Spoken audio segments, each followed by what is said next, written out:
शुतुरमुर्ग को या उसके बच्चों को आम तौर पर बहुत ज़्यादा मेडिसिन्स की कोई ज़रूरत नहीं होती। इसको जितना भी मेडिसिन्स से आप बचाएंगे उतना बेहतर है, लेकिन ज़रूरत के तहत इसे कुछ चीज़ें आपको देनी पड़ती हैं, क्योंकि अभी तक इसकी कमर्शियल फीड जो इसकी अपनी ज़रूरियात के हिसाब से डेवलप की गई हो वो अवेलेबल नहीं है।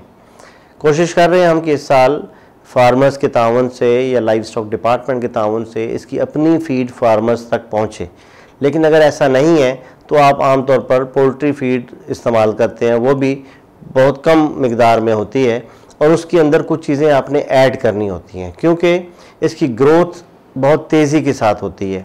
ये रोज़ाना तकरीबन 1 से 1.5 सेंटीमीटर बढ़ता है, तो इस सूरत में यकीनन इसकी हड्डियाँ कमज़ोर होती हैं, हर वक्त बढ़ने के प्रोसेस में ये होता है। तो इसको मिनरल सप्लीमेंट्स चाहिए होते हैं, इसके अलावा विटामिन्स चाहिए होती हैं, अमाइनो एसिड्स चाहिए होते हैं। तो आम तौर पर अगर आप ऑस्ट्रिच मेडिसिन्स की बात करें तो इसको 3-4 चीज़ें हैं जो रेगुलर चाहिए, जो हम आपको प्रोवाइड करने में हेल्प कर सकते हैं, या आप अपने तौर पर आपके इलाके में अगर अच्छे वेटनरियंस हैं, अच्छी शॉप्स हैं, मेडिकल स्टोर्स हैं, तो वहाँ से भी आप ले सकते हैं।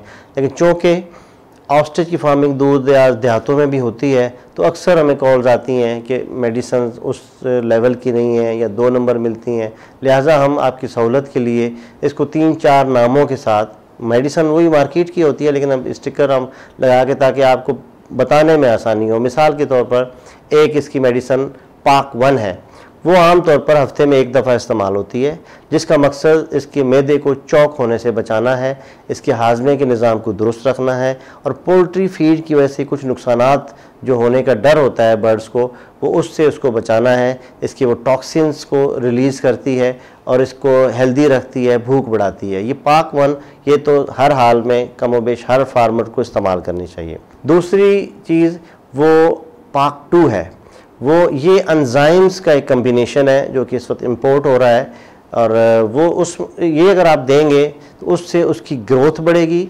वेट गेन रेशो बढ़ेगा, फीड का इस्तेमाल निस्बतन वो 15 से 20% कम होगा, यानी कम फीड खाकर वो ज़्यादा वज़न करेगा। इसके इस्तेमाल से फीड उसके जिस्म का हिस्सा बनेगी।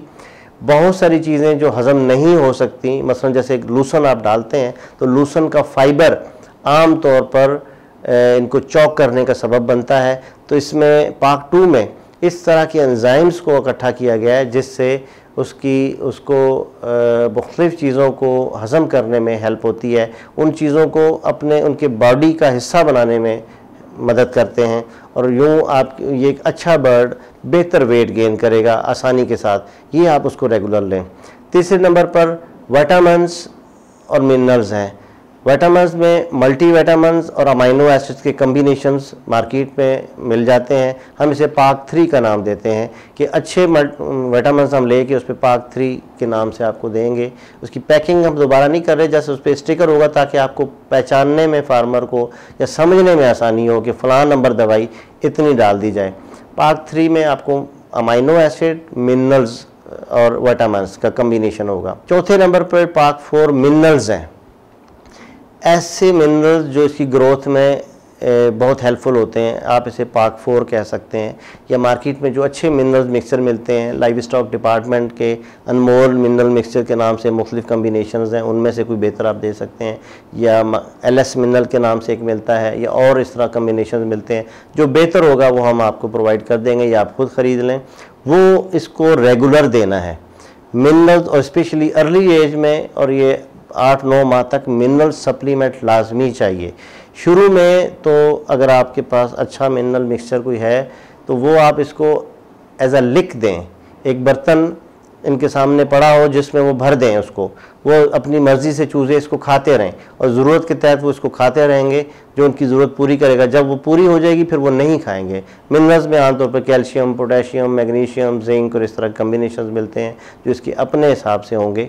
वो हम अभी इसके लिए कस्टमाइज्ड भी तैयार करवा रहे हैं। कोशिश करेंगे कि अक्टूबर में इस साल जो चूज़े जाएँ उनको पाक 4 के नाम से एक मिनरल्स अलहदा से मिल जाएँ जो उनकी ज़रूरत पूरी करें। फिर पाक 5 वो है इसकी एंटीबायोटिक्स। मार्केट में मिल जाती हैं, वो हम कोई भी एंटीबायोटिक जो इसको रेगुलर चाहिए, वो आमतौर पे जो एंटीबायोटिक्स होती हैं, एक ट्राइफल के नाम से एंटीबायोटिक है जो एक कम्बिनेशन है मुख्तलिफ साल्ट्स का, वो आप इसको दे सकते हैं, जो आमतौर पर इसके मैदे, इसकी आंतों में जो इन्फेक्शंस होते हैं, बैक्टीरियल इन्फेक्शंस, उसमें काम आती है। ये बहुत कम ज़रूरत इसकी पड़ती है, बहुत कम इनकी ज़रूरत पड़ती है एंटीबायोटिक्स की। ज़्यादातर ये 3-4 चीज़ें अगर आप इस्तेमाल करते रहेंगे तो कोई इशू नहीं का। एक, आप अपने फार्म पे पायोडीन या पिंक स्प्रे लाजमी रखें ताकि किसी वक्त की ज़ख्मी हो जाए किसी जगह से तो उसे स्प्रे कर दिया जाए। टांगों के इश्यूज़ जो होते हैं इनको, वो उसके लिए आप मल्टी विटामिन्स और मिनरल्स वो सबसे बेस्ट है, उस और बैलेंस फीड उसकी मौजूदगी में फिर ये टांगों के इश्यूज़ नहीं होंगे। लूसन का इस्तेमाल करने से भी टांगों के इश्यूज़ कंट्रोल हो सकते हैं क्योंकि लूसन में मिनरल्स रीज़नेबल मिकदार में होते हैं। आप सुहांजने के पत्ते किसी भी जगह आपके इलाके में सुहांजना लगा हो, अगर नहीं है तो हम आपको उसके सीड प्रोवाइड कर सकते हैं, आप खुद लगा लें, उसकी कलमें लगा लें। सुहांजने के पत्ते अगर आप 3% टोटल जो उसको राशन आपने डालना है, चारा और फीड मिलाकर एक दिन में मिसाल के तौर पर आपने 100 किलो इस्तेमाल करने हैं तो उनमें 3 किलो तक सुहांजने के पत्ते आप मिक्स कर दें तो वो भी इसकी बहुत सारी ज़रूरियात पूरी करते हैं। इसके अलावा कोई ज़रूरत के तहत कोई ऐसा इशू होता है जिसमें कोई मेडिसिन चाहिए तो वो आपको डॉक्टर्स रेकमेंड कर देंगे, वेटनरियन रेकमेंड कर देंगे, आप हमसे पूछ लें, लाइव स्टॉक डिपार्टमेंट से पूछ लें। लेकिन जो रेगुलर 3-4 चीज़ें इस्तेमाल होती हैं वो जो मैंने आपको बताई हैं वो इसी तरह की चीज़ें इस्तेमाल होगी। किसी भी अच्छे ब्रांड की, किसी भी अच्छी कंपनी की ये चीज़ें आप इस्तेमाल कर लें, उनकी ज़रूरत पूरी हो जाएगी। आपकी सहूलत के लिए हम इसमें कोऑर्डिनेशन आपसे कर सकते हैं क्योंकि ना हम मेडिसिन बनाते हैं, ना ये हमारा काम है, ना हम ये चाहते हैं, लेकिन सहूलत के लिए मार्केट से लेकर आपको भिजवा सकते हैं ताकि आपको आसानी हो जाए। और फार्मर कई दफ़ा ऐसा होता है कि 1-1 महीना 2-2 महीने ज़रूरत की चीज़ें इस्तेमाल नहीं करते जिससे नुकसान होना शुरू हो जाता है। आपकी सहूलत के लिए हम इसमें कर सकते हैं, हमसे आप राब्ते में रहें। इसके अलावा आप अगर इसको सुहांजने के पत्ते रेगुलर देते रहें, वो एक बेहतरीन न्यूट्रिशन है इनके लिए।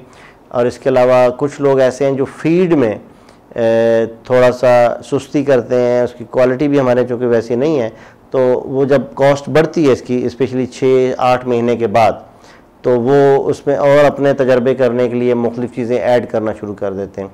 कोशिश करें कि इसको अवॉइड करें कि आप मुख्तलिफ़ चीज़ें ना ऐड करें, लेकिन अगर बहुत मजबूरी हो तो हमसे मशवरा कर लें।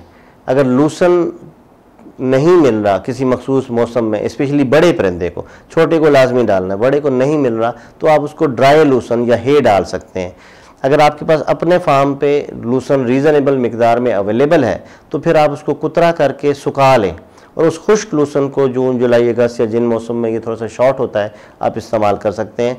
मार्केट से भी आपको खुश्क लूसन या हे मिल जाता है। अगर आप सिर्फ खुश्क लूसन पे इसको पालना चाहें तो आप खुश्क लूसन पे भी इसको पाल सकते हैं, वो भी बेहतर है और इसकी ग्रोथ में बड़ा हेल्पफुल होता है।